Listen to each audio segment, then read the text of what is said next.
Good afternoon, and welcome to today's Made by McGill alumni webcast, Chaos in America, where we will explore some of the deep divisions in American society and take a closer look at the forces that are fueling the extreme alt-right movement in the United States, which culminated in the siege of the US Capitol on January 6th. My name is Derek Cassoff, Managing Director of Communications at McGill's Office of University Advancement, and it's Tuesday, January 19th, 2021. And a Happy New Year to all of our viewers. I think it would be fair to say that most of us were delighted to bid farewell to the year 2020, and were eager to welcome in a new year that we hoped would be a little bit calmer. That sense of peace was shattered for many just 6 days into the new year when thousands of right-wing extremists stormed the US Capitol in what many have described as an insurrection and attempted coup. And now, a day away from the inauguration of Joe Biden as the next US president, we are left wondering, who were these armed insurgents who descended on Washington? What ideology are they promoting? And what does the growth of this movement mean for the future of America and for Western-style democracy? I am delighted to be joined today by two experts with very interesting perspectives on these developments. Let me introduce them. We have with us Daniel Lombroso, who's a McGill graduate, journalist, and documentary filmmaker who spent 4 years embedded with leaders of the alt-right movement, leading to the creation of the documentary White Noise, which charts the rise of the movement through the lives of three of its most influential leaders.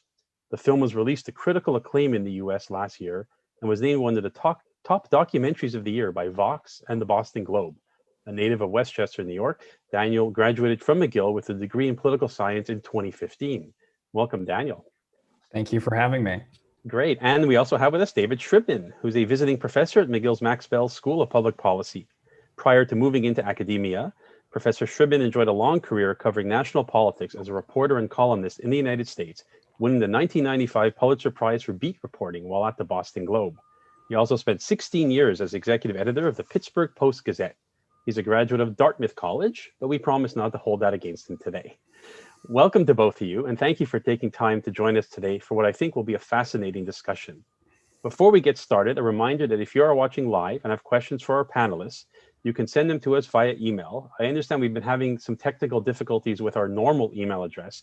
So the email address we'll be monitoring now is aocmcgill@gmail.com. And I believe that will be up on the screen now, aocmcgill@gmail.com. And we'll do our best to address any questions that come in to our guests in the time we have today. So let's get started. Daniel, let me start with you actually. I'm just curious, how did you get involved with a project that led you to spend 4 years with some of the most notorious leaders of the alt-right movement? And what was that experience like, both from a journalistic as well as from a personal perspective? Well, it wasn't an easy project, both emotionally and journalistically. I started covering the alt-right way back in 2016. I was actually one of the first reporters in the country to cover the movement. I saw racism and anti-Semitism bubbling up online, but also, on college campuses, which I had just left 2 years earlier at McGill University. And, at the time, our understanding of the Republican Party was something that was center-right, something like a Mitt Romney conservative. And I was witnessing, I think, as someone who was younger, that there was a really significant transformation underway where many of these younger conservatives were animated by populism, by racism, by anti-Semitism as well. And, I just said to my senior editors at The Atlantic as a new reporter, like, we should be paying attention to this. This is something we should be covering. It began with a few short articles and documentary profiles. I was actually the guy who caught a room full of people breaking out into Nazi salutes, if you remember that. It was a week after Donald Trump won the election in 2016. Richard Spencer said, "Hail Trump, hail our people, hail victory," and a room full of well-dressed young people, gave salutes along with that. And that was really a formative moment because it clarified that this wasn't conservatism of old. This was fundamentally a white nationalist movement, a racist movement, an anti-Semitic movement. And then from there, I just continued to track it into that year. And then when Charlottesville happened 8 months later, all of the senior editorial leadership at The Atlantic understood that this was a very serious threat. It was only growing in strength. And they gave me the space to pursue it as a feature-length film. Great. So let me actually bring in Professor Shribman at this moment. You're listening to Daniel describe this movement, younger people. You've obviously covered the US political situation and seen for many, many years. How surprised or troubled have you been to sort of witness or see all of this unfold? This has been in the background of American politics, as Daniel, I'm sure, will assert, really for almost 2 centuries. A century and a half. The This grows out of the debate about slavery. This grows out of the Reconstruction. It grows out of the notion of the equivalent of a stolen election is the notion that the South was stabbed in the back and that it didn't really want to, wasn't really all about slavery. It was the lost cause, that whole business, the growth of the Ku Klux Klan, the end of the 19th century, toward the end of the 19th century, and again, its rebirth in Indiana in the 1920s. The original America First movement had some strong elements of this through some very, very important characters in American life, including Charles Lindbergh. The America First movement wanted to keep the United States out of World War II. It didn't thrive too much after December 7th, 1941. But many of these forces and these elements have been present in American life. They have not been as prominent as they were on the 6th, or even as when Daniel began his really celebrated work on white supremacists. But it's always been present. It's nothing new. What is new is its prominence. Mm-hmm. And I think we'll hopefully have a chance to address that and how it relates to President Trump's rise to power these last few years. But we'll get back to that, I'm sure, in this conversation. Let me just go back to Daniel. For those of us who are less familiar with this movement, can you summarize for us, where these people come from and what sort of ideology they're aiming to promote? Yeah, so I think progressives in particular have an understanding of the white supremacist as someone who's Southern, who's Christian, who's lower class. I mean, the alt-right, as I came to understand it, was fundamentally an upper middle class movement. It's highly educated people who are concerned, like the professor said, with demographic change. I mean, if you're looking at a through line of American history, it's this understanding that America is and always should be a white man's country. And there used to be a harder notion of that entrenched in government, like, before the Civil War, but of course, even through the civil rights movement, as the professor said. But there are many highly educated people who live in liberal enclaves who continue to believe this and are willing to purvey it much more openly than they were in decades past. So the three figures in the film: Richard Spencer almost finished a PhD. He went to UVA, did a master's, University of Chicago, finished half of a PhD at Duke. Lauren Southern, she's a prominent YouTuber. She's also Canadian. She didn't finish college, but she's whip smart. She's highly articulate. She knows how to build an audience online. Mike Cernovich, the third character in the film, is a lawyer in California, also very well off. He lives a sunny life in Orange County. I think it's a surprise to people that all the scenes in the film are in liberal cities, are in New York, are in DC, are in Orange County. I also went to Paris. I went to Belgium. I went to the European Parliament, where the far right has a very big presence. And I think people need to understand that this is something that these ideas can appeal to anyone who's upset about a changing America, but also a changing Canada. And many of those people are highly educated. They know exactly what they're doing. They're not ignorant. They're conniving. They're racist. They're wrong, but they're smart. And I think that's something that people need to reckon with. Derek, I think you hear from both sides the phrase, "I want my country back." You heard during the Obama years, you heard the kind of people that Daniel hung around with, not socially, but professionally, say they wanted their country back, which is to say a country that was run by basically white males.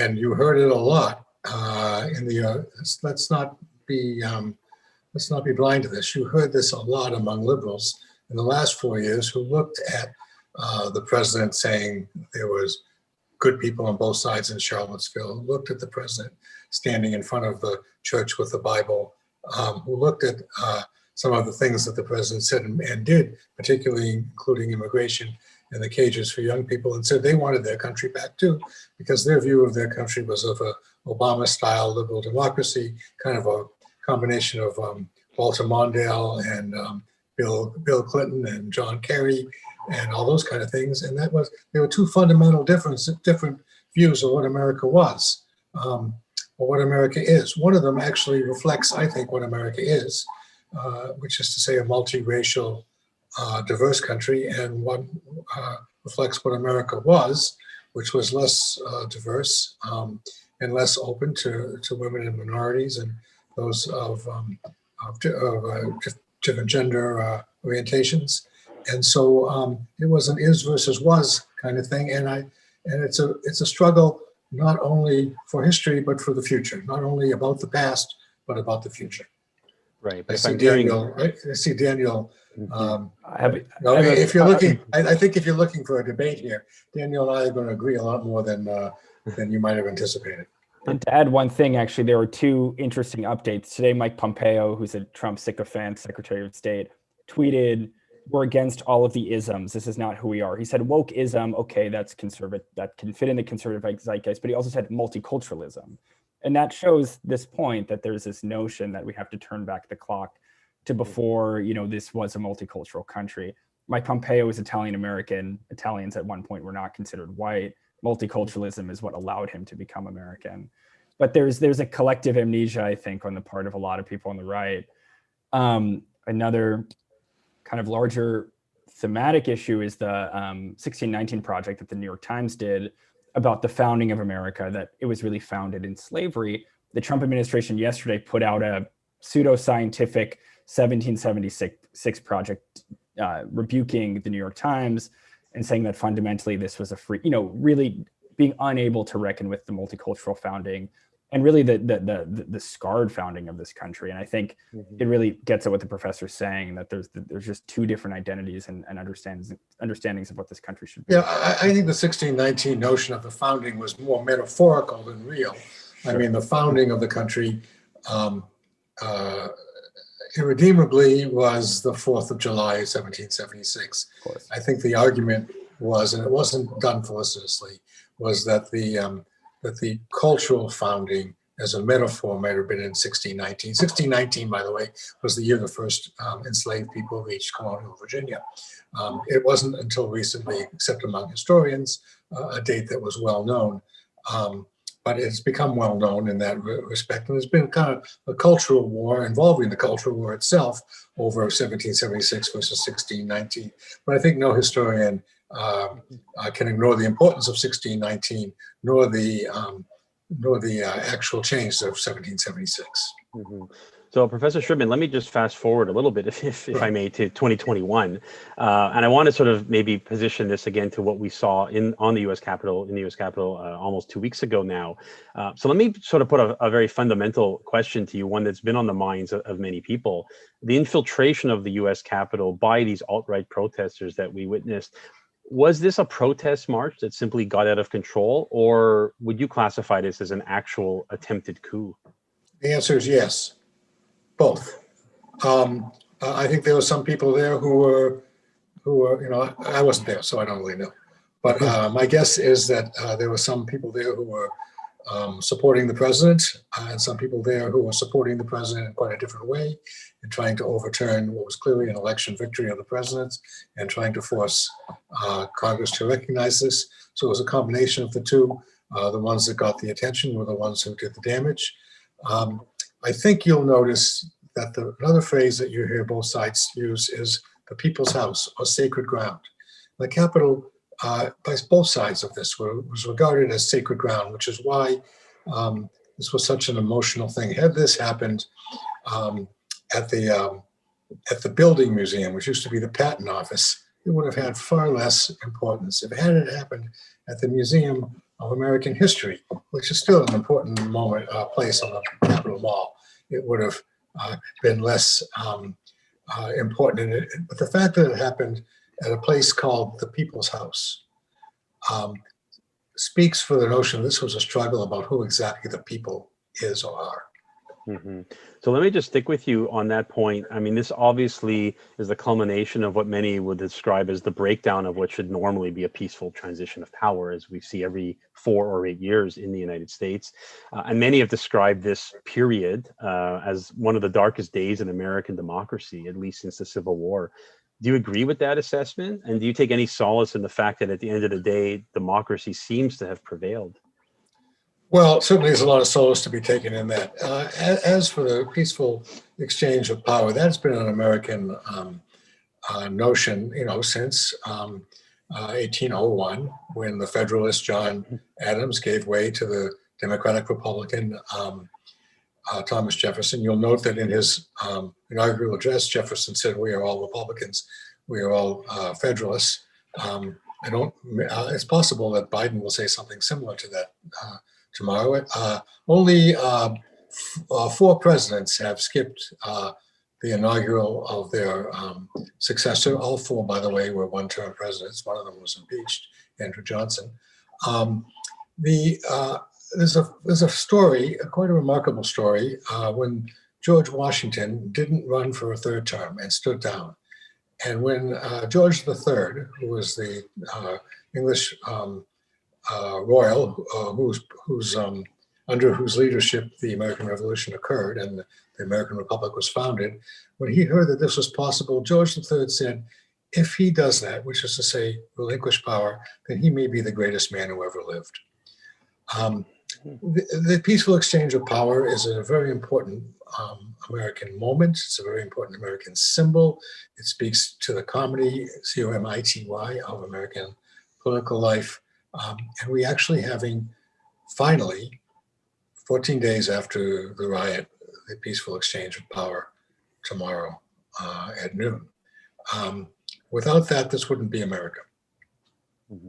Well put. So let me turn back to you, Daniel. And I do want to get back to sort of the transition from Trump administration to the Biden administration, but let's focus a bit more on the alt-right movement, because I think people are quite curious about, who really these people are, who are these leaders, how are they able to attract people? In a recent interview you gave, you referred to the leaders that you've interviewed, and you mentioned them earlier as, I'll quote you here, opportunists and hucksters who are in it for the fame and for the money. And in his review of your work in Variety, Owen Gleiberman says your film exposes alt-right celebrities as, quote, deeply shallow and self-deluded hypocrites. So I guess my question is, if this is indeed the case, then how have these leaders been able to mobilize such large numbers of people to their cause? Surely you're not the only one who's seen them as hypocritical. Ideology is complex and humans contain multitudes. So the idea that they're opportunists is not meant to discount that they're ideologues as well. So Richard Spencer believes in a white ethno-state. The notion of a white ethno-state is that the US or Western countries more broadly should be 90% white or more. To achieve that goal, it's fundamentally violent. And that's why I believe what happened 2 weeks ago was an inevitable consequence of everything I've been hearing from Spencer and others. If you want to achieve a white ethno-state, or like the professor said, turn back the clock, we're talking about things like mass deportations, ethnic cleansing, and at the very least what Trump did, building a border wall, mass voter disenfranchisement. Everything that we've been witnessing in the administration is actually just a small step that the alt-right wants.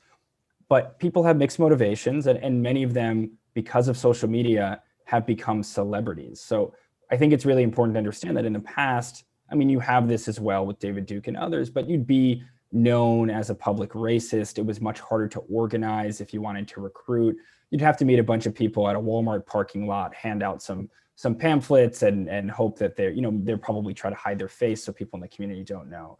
Now there's a lot more anonymity online, and social media for the past 4 years has been turbocharging these ideas. So if you're looking to build a brand online, you can sell lifestyle supplements, you can be a metalhead, you can also be a racist. And racism is a very profitable, or at least it was until they started cracking down, a very profitable commodity, something that you could really build your name on. And you see so many people who are willing to attach themselves to Spencer and the alt-right for opportunistic reasons to build a social media following and even to sell things. So if you look at Mike Cernovich, he's a little bit more moderate, let's say, than Richard, at least on race issues. He's a misogynist and is repulsive in other ways. He latched himself onto this movement and President Trump and built a massive brand. At his peak, was bringing in thousands a month in donations, was throwing huge sellout parties. He sells.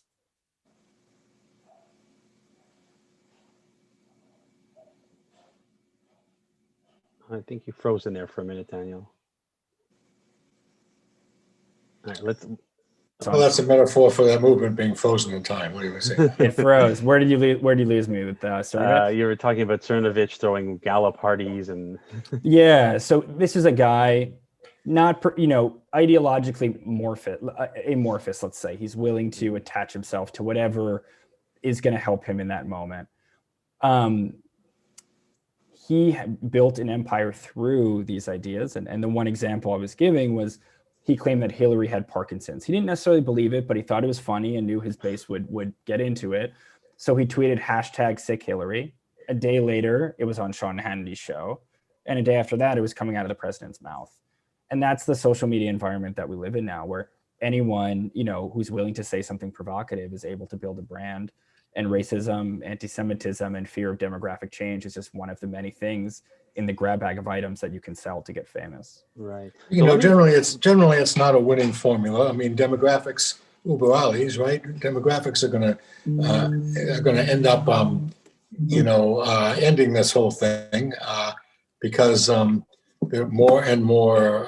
The United States is going to be less a white country. It's going to be a majority minority country sooner than anyone even expected.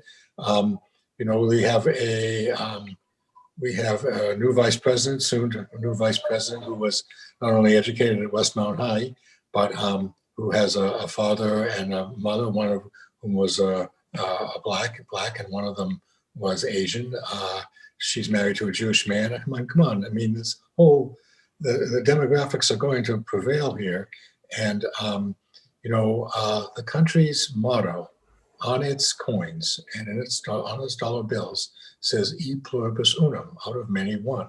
And eventually e pluribus unum is going to prevail because there are going to be fewer and fewer people who are going to want to, there may be more people who may want to espouse this, but it's a losing formula.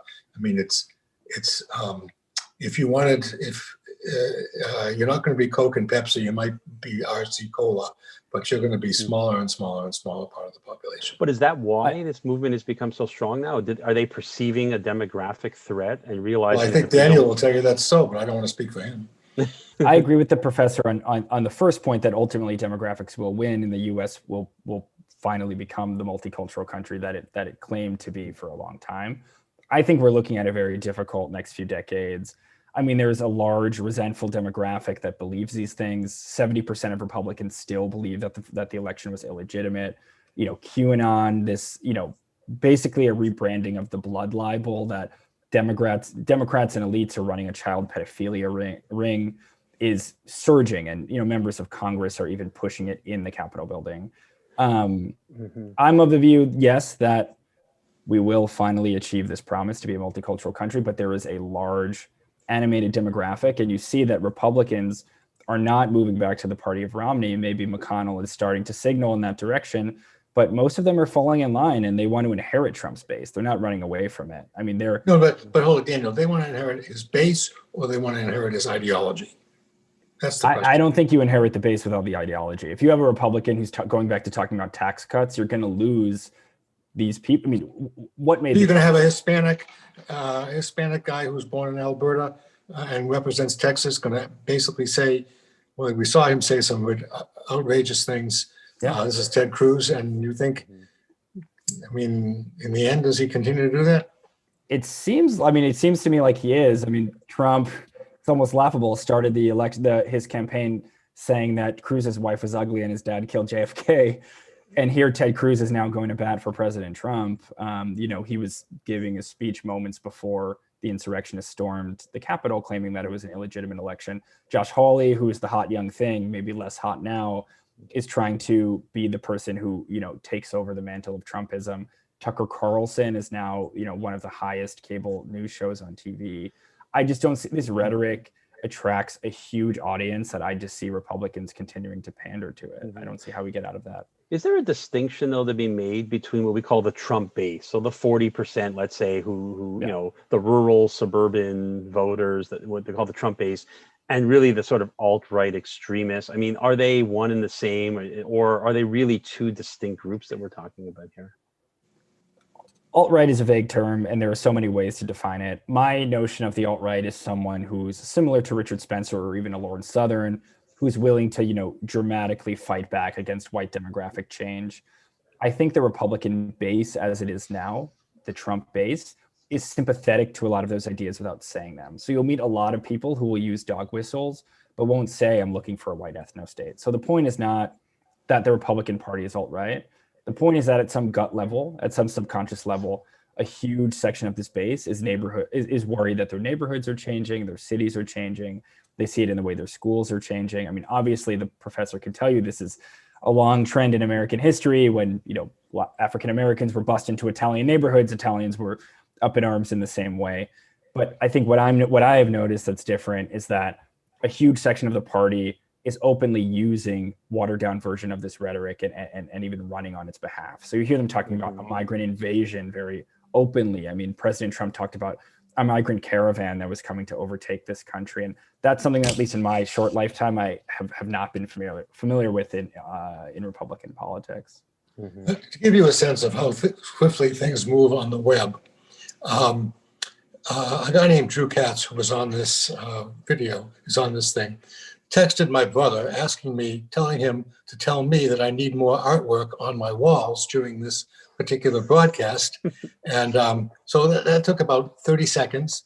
Let me just explain for all those that my office is being painted. So I'm in my daughter's room, and that's why there's no artwork or books on my walls, just to reassure people that I'm not in some kind of an asylum or some kind of So are you suggesting that within the next half hour, hashtag Shribman artwork might be trending on Twitter, perhaps? It seems to be trending already, yes. There you go. But I mean, I mentioned that as a measure of the swiftness of communication. So let me ask you this question, Professor Shribman, as someone who spent most of your career in journalism in the Fourth Estate with a Pulitzer Prize, amongst your achievements, accomplishments. That's before I started the honest work. Is that what you're saying? Yeah. I won't comment, but so how does journalism, how does the media, how does society confront what some of the aspects that Daniel's been talking about, this sort of campaign of lies, misinformation? If somebody decides tomorrow that Hillary Clinton has Parkinson's disease, and then within 2 days it's trending, and the president's like, how do we confront this so we get back to having an informed citizenry? Well, there are lots of schools of thought of that, and of course, I'm an old guy with the traditional news values. I think the way you combat that is by covering the news fairly and honestly, and to take the cant and the easy rhetoric and the easy analysis out of your news columns, unless it's labeled analysis. This whole notion of fake news. I've been in the news business for 51 years now. I started early, and if you count my paper route, it's almost 60 years. And I've worked at small papers, the Salem News in Massachusetts, medium-sized papers, the Buffalo Evening News, large papers, the Wall Street Journal, New York Times, Boston Globe, and I was editor of a major metro paper. And in all of that time, I never once experienced myself or witnessed anybody putting in the newspaper a story, a paragraph, a sentence, a word, or even a syllable that was knowingly known not to be true. Now, we just don't do fake news. It's not what we do. We don't know how to do it. We're not novelists. We're not creative enough. And so my view is that you fight this by being newsmen and newswomen and doing the best you can. I regret that we have a right-wing press and a left-wing press today. I regret that the people who read the New York Times editorial page don't read the Wall Street Journal editorial page. I think you should read them both. They're excellent. I regret that people seek out their own opinions for affirmation, confirmation. I think it's better if you're challenged, if your ideas are challenged. I don't know how to fight this, but I do know that fake news is a canard. We don't produce it. And I just finished teaching a McGill class in which we discussed all of this. I think the president invented a toxic phrase to describe something that doesn't exist. Mm-hmm. Okay, so let me just stick with President Trump for a minute, and with you, Professor Shribman, if I may. And I'm just curious to get a better sense of the connection between the president and the alt-right movement. And if you look at sort of, let's say, the last 10 years, going back to, the election of Obama, and then you had the Tea Party, and really the kind of right-wing, hard right move, in the Republican Party and among the population. I'm curious to know who's been driving who. So, has it been the alt-right movement that's been the driving factor that led to Donald Trump's, popular rise to power? Or has it really been Donald Trump in his capacity as president who's been the impetus for this movement that's really helped this movement move from the margins of society to become the political force that we see today? Well, I'm going to ask for a pass across the blue line from Daniel here. But I'm guessing that the president had strong views that were outre, and that it was to his advantage, opportunistic advantage, to stoke them quietly enough so that he could deny that he had them, but enough so that he could reap the benefits. But I don't think he set out to, he did set out to do some things to discredit Obama's birth, for example. But I think he wanted to be the near innocent, though not innocent, the near innocent beneficiary of a movement he didn't understand, but whose attributes suited his temperament and his advancement, and that it was a kind of a marriage. The president's had 3 marriages, and this is probably the 4th, but a marriage of convenience, though not necessarily of conviction. What do you think, Daniel? Is that about right? I think that's well said. The easiest way I could put it is that the alt-right wouldn't exist without Trump, and Trump wouldn't exist without the alt-right. The alt-right is Trump's most passionate base. They're always willing to come out in his support, especially earlier in the administration. And the alt-right, I think, was frank with me that they saw a once-in-a-generation moment to bring these ideas mainstream with a candidate, Trump. So when they were looking at the 16 presidential candidates on the debate stage in 2016, if Jeb Bush became the nominee, the alt-right would not be storming the Capitol right now. No credit to Jeb. There's just no passion in the rhetoric, and his politics aren't right-wing enough. They saw Trump as the first truly nationalist candidate in their lifetimes. And obviously there's Pat Buchanan and people who've come before, but Trump, and everything from his brash style, which they saw as traditionally manly, to his views on immigration, calling Mexican rapists. That was the sort of rhetoric that they never thought they would see in mainstream American politics, and it lit a fuse and got this movement going in a way that wouldn't have happened without Trump. So I can say that they would be living beneath the surface under a rock the way they have been for decades and even centuries. Trump gave them an excuse to come out, to be proud, to be empowered. And that's a trend that we saw over the past. Right, but I think, Daniel, would you agree about this, that Trump didn't call them up, and they didn't call him up and say, well, if you do this, I'll do this. If you'll do this, I'll do this. It was just there was no collusion. Organic kind of a movement without much communication, but clear intention. Well said, and I think that's the way politics typically works, is you have an understanding of who your base is. The way Warren is maybe not taking calls from her most left flank, she has an understanding about what they're willing to tolerate. Trump has an understanding of what his most animated right-wing base is willing to tolerate. He gives them peanuts, he doesn't give them all of it, but he knows that he has to, keep them interested long enough so that he can win re-election and continue to be powerful. There's no phone call where Trump is calling up Richard Spencer and saying, hey, do you agree with my immigration policy? But, in the Nixon case, we had the smoking gun tape. But there are so many right. Intermediaries. Just to make it a little bit more clear, Stephen Miller, I know it's used a lot. He was friends with Richard Spencer at the University of Duke. They put on events together. Many people who were in and out of the White House have written for white nationalist publications. There's been a lot of dark money that's overlapped, that's donated to Trump, who's also donated to members of the far right. Steve Bannon obviously helped win Trump the election, and he's a very vocal Cernovich supporter, among others. So there are many, I'd say the more moderate elements of the alt-right, which you call the alt-light, it's not a whole lot better, is very openly moving in and out of the Trump administration. Many of them got press credentials to cover the White House press briefing room. So yes, that was clearly the case. Yeah. And the president liked to call on them. He would retweet them. So he's very openly in a marriage with the more moderate elements, what we call the alt-light, and I think taking cues from the more radical elements, the alt-right. I think they're smoking emails.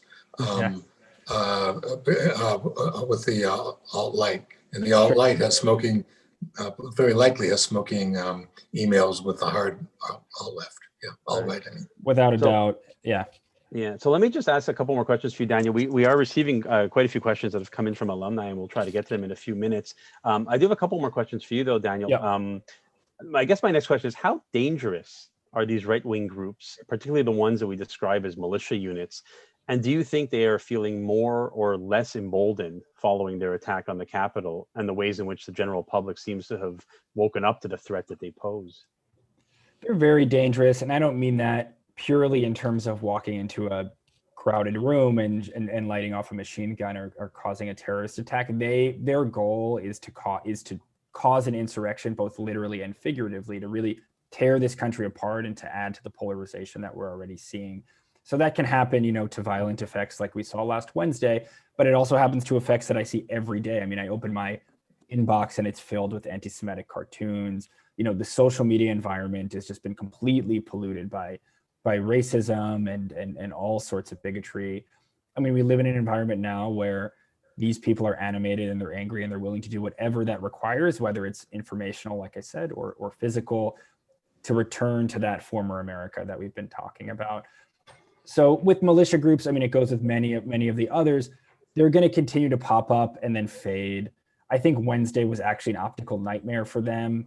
Many of them are so intoxicated by these beliefs that they felt they had this moment. President Trump the election was stolen from him. They had an opportunity to stand up and fight back against the pedophiles and the Democrats. And a lot of them came out and, feeling the energy did something that was damaging. I don't expect that to happen tomorrow, but we are living with that current in American politics now, and it will continue to pop up as it did in Pittsburgh, where the professor wrote, and many other places in New Zealand, in El Paso. I mean, white nationalist domestic terrorism is now part of our everyday life. And I guess I'm sitting right now 3 blocks from the Tree of Life synagogue, where where a lone wolf type slaughtered 11 people at prayer on a Saturday morning. Now, then the president, who has a Jewish daughter and Jewish grandchildren, wanted to come here to pay his respects. And a lot of people in my neighborhood here, right around here, felt he was unwelcome because he was subliminally involved in creating an atmosphere in which that kind of thing could occur. So this debate's been going on for 2.5 years here in Squirrel Hill, that's Pittsburgh. And did the president cause this? I don't know.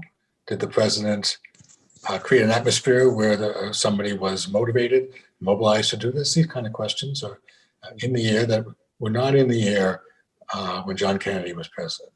Was not in the air when Richard Nixon, who's no shining light of rectitude, was president. So these questions are in the air now in a dangerous way. It's a jobs program for Daniel, but it's it's a very difficult thing. I don't know how you get out of it. For President Biden to come in front of us tomorrow and to say what we all know he's going to say. We are one people. I'm going to be the president of those of you who voted for me and those of you who didn't vote for me. You know exactly what he's going to say. But is that going to have any effect? I don't think it'll have much. And I was going to ask about that. I mean, so tomorrow at noon, President Trump becomes former President Trump, and we welcome President Biden. But it doesn't mean that we switch a light and all of a sudden, the past is the past and we move forward. Right. The past wasn't the past. When Lincoln became president on March the 4th, 1861, 7 states had already seceded, 4 more are on the way, and the president had to sneak into Washington. Behind him, by the way, was the Capitol Dome, which was being constructed. There was scaffolding on the dome. It was a great metaphor for a country that was half built because the Capitol itself was half built.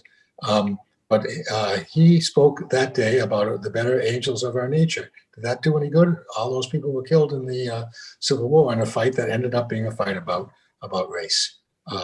Actually, it started out as a fight about the Union, but the President Lincoln at Gettysburg transformed it into a fight about both in the Emancipation Proclamation and at Gettysburg, transformed it into a fight about slavery. And it took the slaughtering of tens of thousands of Americans to satisfy what the president talked about of a God who wanted to repay every bit of blood from the lash of slavery with blood from the battlefield. And so we don't want a repeat of that, but it's very, very hard for a president and his remarks to transform the country. Mm-hmm.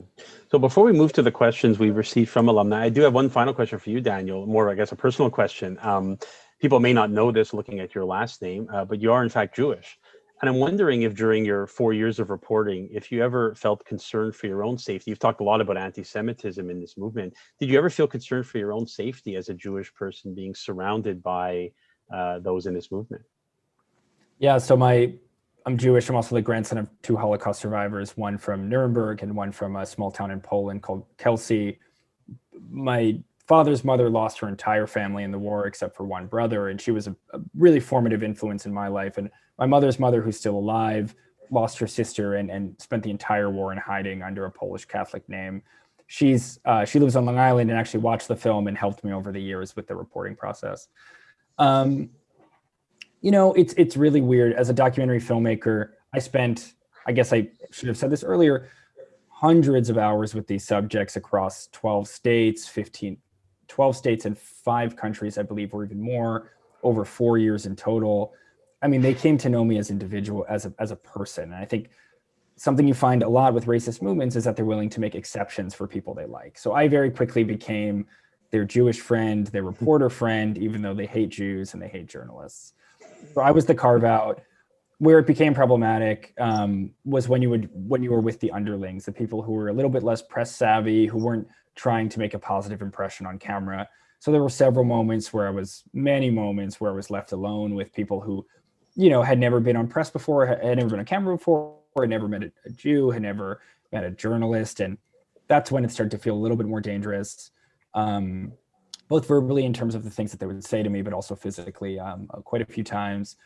I think more often than not, I'm just dealing with a lot of hate mail, a lot of anti-Semitic, you know, tweets and rhetoric and things that show up. All of it is fine. It's par for the course. And I think it's, you know, I see it almost as a badge of honor that the work was effective and broke through if it's, you know, ruffling their feathers that much. You know, I think Daniel just touched on an interesting thing. When I was at the Wall Street Journal, it was clear to all of us that we really had the best coverage of organized labor. And this was the newspaper of corporate titans. And we had the best coverage of organized labor through Bob Greenberger and Walt Mossberg. And when I was at the Boston Globe, which is arguably the most liberal paper in the country, I had the best relationship possible. Of all national reporters, probably the best relationship with the leaders of the Christian right. And so it happens that way because you get to know these people and they respect you. Yeah. And this is what we were talking about fake news. If you do your work honestly and you're pure of heart, you're going to get access and you're going to get respect from the people, even those for whom you have little respect yourself. Okay. And I think that made me think of one more thing. It's a great point. There was no deception in the reporting process. I worked for The Atlantic. It's a 157-year-old magazine. You know, I was very straightforward about what I wanted. They'd say, are you going to do a positive piece on us? And I'd say, I don't know. I'm interested in your story. I'm sincere in wanting to understand who you are and what your motivations are. And I think if you show up again and again and again and express that sincerity and show integrity in your reporting process, people are willing to talk to you. You don't have to be, if anyone has seen Black Klansman, Adam Driver is Jewish and he infiltrates the Klan. And everyone who doesn't know me thought that's what I spent the past 4 years doing. But actually I would show up and be very straightforward about my background, about where I worked. And just by doing that again and again, doors started opening. Right. You know, journalism prevails in the end. And that's that of all the ideologies we're talking about, that's the one I believe most fervently, is that journalism prevails in the end. Great. Okay, well, we have about 15 minutes left, not even so, and we won't be able to get to most of these questions, but let me throw a few out because there are some really good ones that have come in. First one I'll get to comes to us from Robin Moore. So she's writing here that events in the United States show a close parallel with the rise of National Socialists in Germany in the 1930s. I would be interested in hearing your thoughts on what the best approach is to avoid further escalation in a divided country and protect the general population as well as the most vulnerable. Clearly, ignoring this was a bad idea. Appeasement didn't work with Hitler and isn't likely to change anything Trump does. And many countries have descended into civil wars or become repressive states. So I guess this would be advice for the leaders to move forward from here. I think the key to moving forward is moving forward. You know, the Nazi example is very complicated. Hitler was brought into power legally, in part with the support of corporate leaders who thought they could control him. There's a slight similarity there, I suppose. Although corporate leaders in the United States have been not exactly been supportive of Trump, and they don't like him personally. There were stormtroopers, I suppose, yes. But it's a very complicated situation. There was rampant inflation.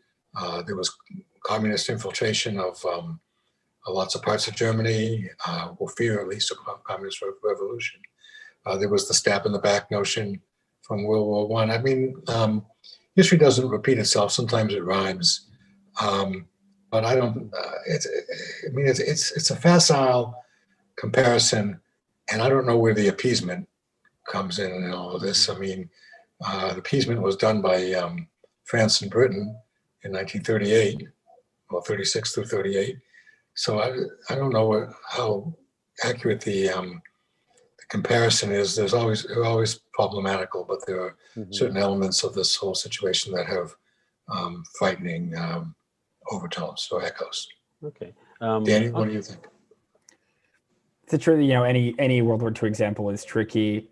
I think what I would say is that the most important thing is to pay attention to it, to shine a light. I sound like the professor now to second his point, but we have to begin by just shining a light on these issues, by reporting on them accurately, without spin, without opinion.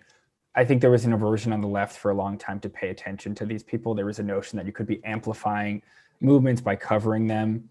I think that's possible if you do a really bad job. You make them look like sex symbols or pop stars, and there were a few botched profiles that looked that way.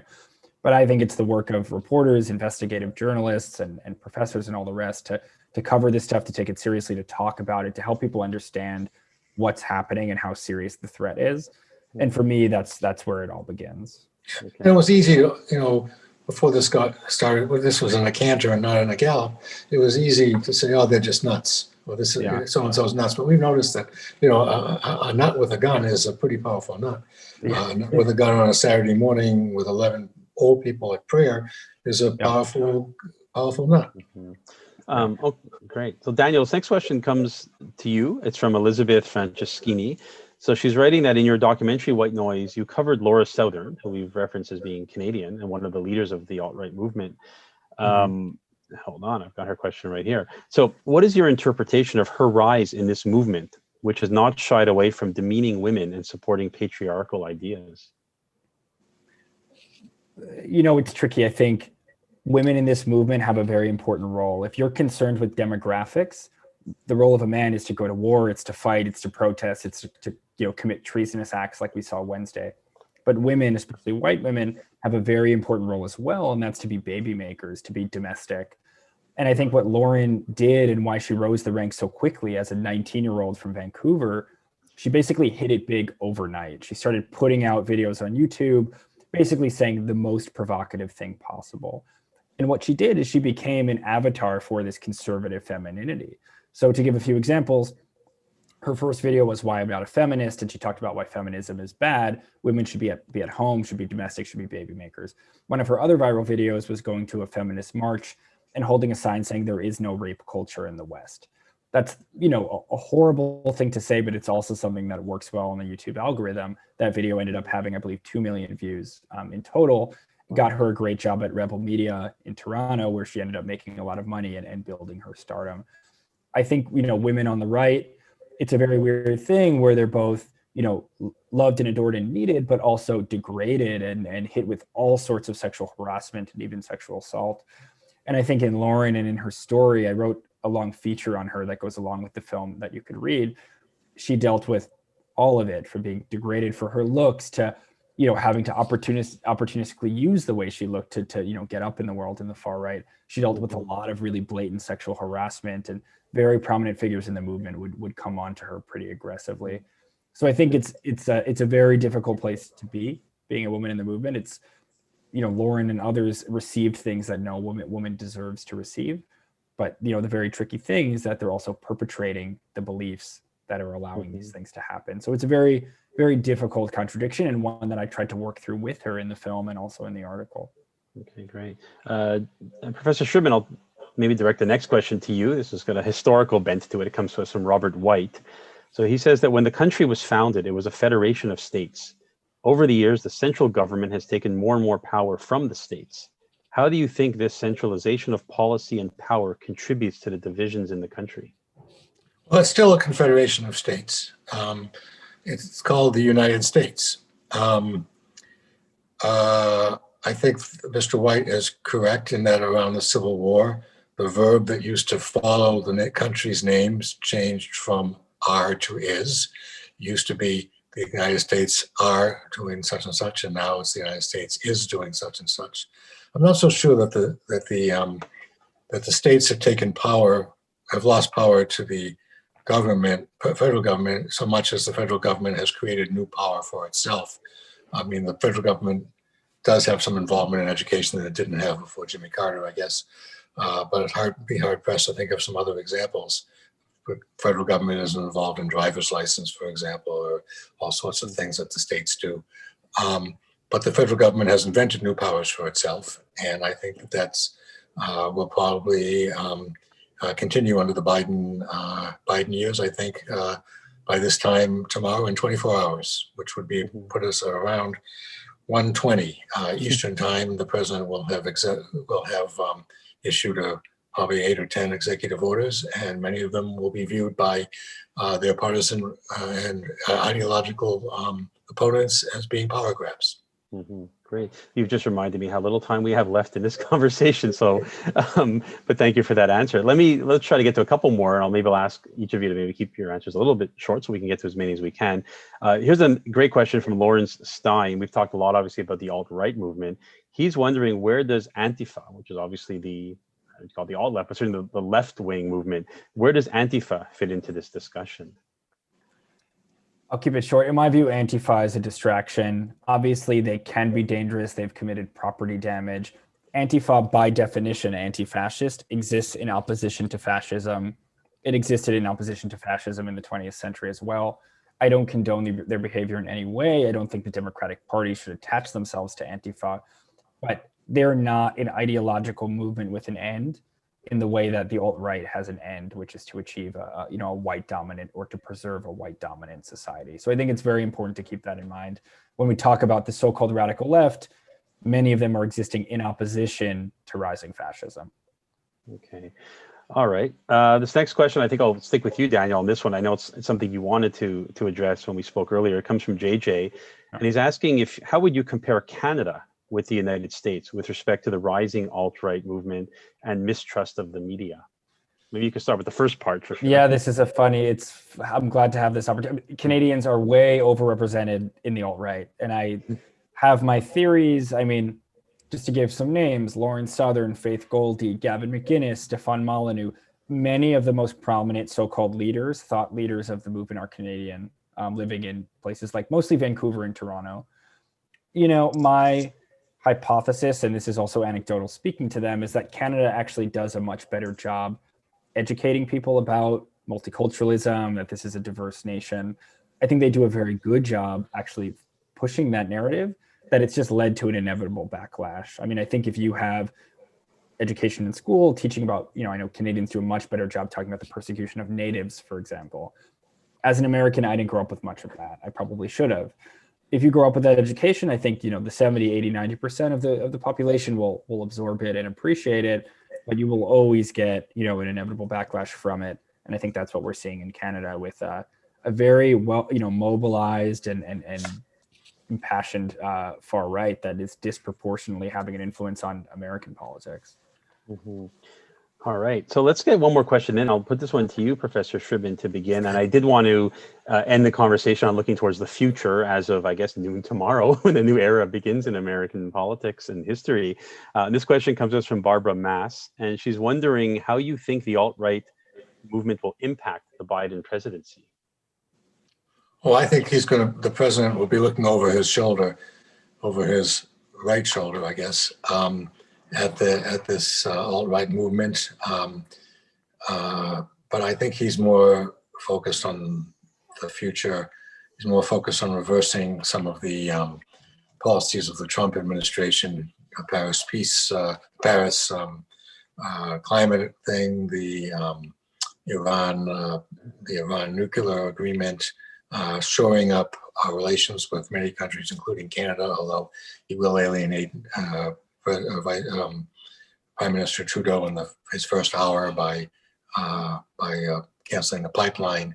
But I think generally speaking, he'll want to be conciliatory, and he'll want to buttress the institutions that President Trump seemed to diss so much. I don't think he'll be sending insulting tweets about Justin Trudeau very often, or if at all. Yeah. So maybe a question for our Canadian viewers. I know there are many watching now. I know that I guess historically, or at least the last number of years, a new president will almost always make their first foreign trip to Canada, to Ottawa. I believe President Trump broke with tradition. If I'm not mistaken, I believe his first trip was to Saudi Arabia. We'll leave that out. No, that was wasn't that Obama to Saudi Arabia? I think it was Trump when he touched the orb, the famous picture of the him and Sisi and the other guy touching the orb. I remember Obama eating beaver tails in Ottawa. I'm not sure if that was his first trip, but I do believe Trump did go to Saudi Arabia, which I guess sent a certain message. I mean, does Biden look to Canada? Is his first foreign trip to Ottawa? I don't know, but I guarantee when he goes, he will quote President Kennedy and say the following: "Geography has made us neighbors and history made us friends. And no president since 1961 dares step into Ottawa without quoting that." And that's the only prediction I can make. Okay. We're almost out of time. Maybe I'll just ask you, Daniel, for some final thoughts in terms of the alt-right movement itself. It's had, I guess you can argue, quite the run under President Trump. Where does it go from here? Where does this movement go from here now that, there's in their minds an illegitimate election, an illegitimately elected president? Does it lose its steam, or does it continue to be a driving force in U.S. politics? I don't think it will continue to be as much of a driving force as we saw over the past 4 years, where, like I said, a watered down version of their policies could actually make their way to the president's desk. But I think we should expect them to continue to be an animated base, an angry base, a base that's willing to pay money and donate to conspiratorial ideas like Stop the Steal. The Stop the Steal conspiracy raised hundreds of thousands of dollars in several days. So I think, this conspiratorial thinking and belief that the United States is and needs to remain a white man's country is a current that we'll be dealing with, in the years and decades to come. I don't know that, like the professor said, that Joe Biden and Kamala Harris will spend as much of their time, dealing with that nonsense, but it's something that we're going to be, feeling in our presence, in this administration, and I think the next as well. Mm-hmm. And Professor Shribman, maybe I'll just one final question to you. We've been at it for about 57 minutes, political discussion, and we have not once mentioned the word pandemic. And I'm just curious. I mean, there is obviously a major health and economic crisis going on in the United States right now, and I'm sure the events of the last couple of weeks, and in fact, probably since the election, have not helped in terms of turning attention to where the country probably needs to focus. So, what are your sort of parting thoughts in terms of where Biden and his new administration goes with regards to the economy, the pandemic? And there's a lot that he has to get done in his first few days in office. Well, there was a pandemic 100 years ago, 1918, and 1919, during the administration of Woodrow Wilson. And the last three biographies of Woodrow Wilson to have no mention of a word that the president had to say about the pandemic of 1918, 1919. That will not be the case in the biographies of President Trump. President Trump isn't president today, I think, in large measure because of his inactivity or inaction, or because of his actions actually involving the pandemic. I think that'll be job one for President Biden. He said he will have 100 million people vaccinated in 100 days. Well, that's not as big a goal as you think. There are 100 million done last week, I think. But it's a formidable goal and an important one. And many Americans want to get their shot if they can at about 4 o'clock today, if they could get it. So, so let's hope that no matter what your ideology is, let's hope that we can bring this virus to heel. Great. Well, thank you. Thank you both. And that about wraps up the time we do have today. Before we close, I'd like to remind you that this video will be available at this very same link soon after our recording ends. So feel free to share it with others who may not have been able to tune in live. I would, of course, like to extend my deepest gratitude to our two guests, documentary filmmaker Daniel Lombroso and McGill visiting professor David Shribman, for joining me today and sharing such great insight on the political climate and the right-wing movement in the United States. If you'd like to follow Daniel on social media, you can do so on Twitter at Daniel Lombroso, or on Instagram at dlumbo, D-L-U-M-B-O. His film White Noise is available in the US on Apple TV, Google Play, Amazon, and Vimeo on demand. And we'll certainly let our alumni know when it arrives in Canada. And please stay tuned to your McGill email and social media feeds for more updates about our online programming. Until then, please stay safe and be well. Thank you. Thank you. Thank you.